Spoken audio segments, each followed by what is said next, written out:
بسم اللہ الرحمن الرحیم۔ تو پھر کیا میں اللہ کے سوا دوسروں کو مناسب تلاش کروں جبکہ اس نے تمہاری طرف واضح کتاب نازل کی ہے، اور اہل کتاب خوب جانتے ہیں کہ یہ کتاب جو تمہاری طرف نازل ہوئی ہے برحق ہے، تو تم شک کرنے والوں میں نہ ہونا۔ اور آپ کے رب کا کلام صداقت اور عدالت کے اعتبار سے کامل اور پورا ہو گیا، اس کے کلام کو کوئی بدلنے والا نہیں، اور وہی سننے والا جاننے والا ہے۔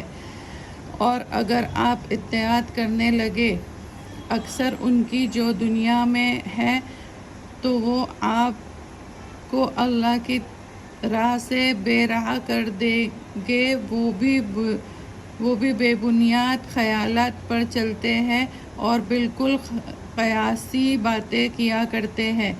بے شک آپ کا رب ان کو خوب جانتا ہے جو اس کی راہ سے بہرا ہو جاتے ہیں، اور وہ ان کو بھی خوب جانتا ہے جو اس کی راہ پر چلتے ہیں۔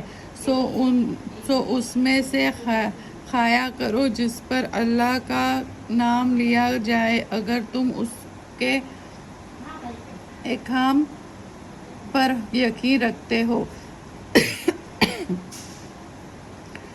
وہ کون سی چیز ہے جو تم کو روکتی ہے کہ وہ چیز بھی نہ کھاؤ جس پر اللہ کا نام لیا جا چکا ہے، جبکہ اللہ نے صاف صاف بتا دیا ہے کہ کون سی چیز تم پر حرام ہے، اور وہ بھی سخت ضرورت کے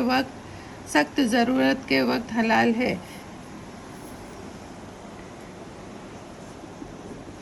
اور بلا شبہ بہت سے آدمی اپنے غلط خیالات پر بلا کسی سند کے گمراہ کرتے ہیں۔ بے شبہ اللہ حد سے آگے بڑھنے والوں کو خوب جانتا ہے، اور تم ظاہری گناہ کو بھی چھوڑ دو اور باطنی گناہ کو بھی چھوڑ دو۔ بلا شبہ جو گناہ کر رہے ہیں ان کو ان کے برے کام کی سزا جلد ملے گی۔ اور ایسے جانوروں کو نہ کھایا کرو جن پر اللہ کا نام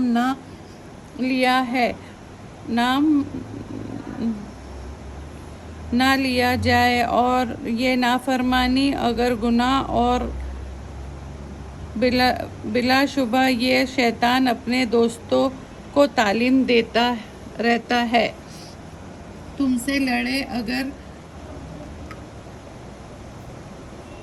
تم خدا نخواستہ ان کی اطاعت کرنے لگو تو تم بلا شبہ مشرک ہو جاؤ گے۔ اور کیا جو شخص پہلے مردہ تھا، ہم نے پھر اس کو زندہ کر دیا، اور ہم نے اس کو نور دے دیا جس کو وہ آدمیوں میں لیا چلتا پھرتا ہے۔ وہ اس شخص کی طرح ہو سکتا ہے جو تاریکیوں میں ہے اور وہاں سے نکلنے نہیں پاتا۔ اسی طرح کافروں کو ان کے برے اعمال اچھے نظر آتے ہیں، اور اسی طرح ہم نے ہر بستی میں وہاں کے بڑے آدمیوں کو ہی جرم کرنے والا بنا دیا تاکہ وہاں شرارتیں کیا کرے، اور یہ دراصل اپنے ہی ساتھ شرارتیں کر رہے ہیں اور ان کو ذرا بھی احساس نہیں ہوتا۔ اور جب ان کو کوئی بات پہنچتی ہے تو کہتے ہیں کہ ہم ہرگز ایمان نہ لائیں گے جب تک ہم کو بھی ایسی ہی چیز نہ دی جائے جو اللہ کے رسولوں کو دی جاتی ہے۔ اس بات کو کہ کسے رسول بنایا جائے، اللہ ہی خوب جانتا ہے جہاں جہاں اپنا پیغام بھیجتا ہے وہ سو جلدی ہی اللہ کے پاس پہنچنے پر ان مجرمین کو ذلت پہنچے گی اور ان کو ان شرارتوں کی وجہ سے سخت سزا دی جائے گی۔ سو جس کو اللہ چاہتا ہے کہ وہ سیدھے راستے پر چلے تو اسلام کے لیے اس کے سینے کو خشادہ کر دیتا ہے، اور جس کو چاہتا ہے کہ وہ بے راہ ہی رہے تو اس کے سینے کو بہت ہی تنگ کر دیتا ہے۔ جیسے کوئی آسماں پر چڑھتا ہے اسی طرح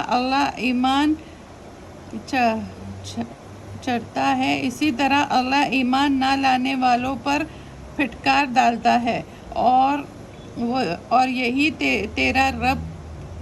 تیرے رب کا سیدھا راستہ ہے۔ ہم نے نصیحت چاہنے والوں کے لیے ان آیت کو صاف صاف بیان کر دیا ہے۔ ان کے لیے ان کے رب کے پاس امان و چین کا گھر موجود ہے اور اللہ ہی ان کا دوست ہے۔ ان کے نیک اور اعمال کی بنا پر، اور جس روز اللہ تمام مخلوق کو جمع کرے گا اور فرمائے گا، اے جنوں کی قوم، تم نے انسانوں کو گمراہ کرنے میں بڑا حصہ لیا ہے اور ان کے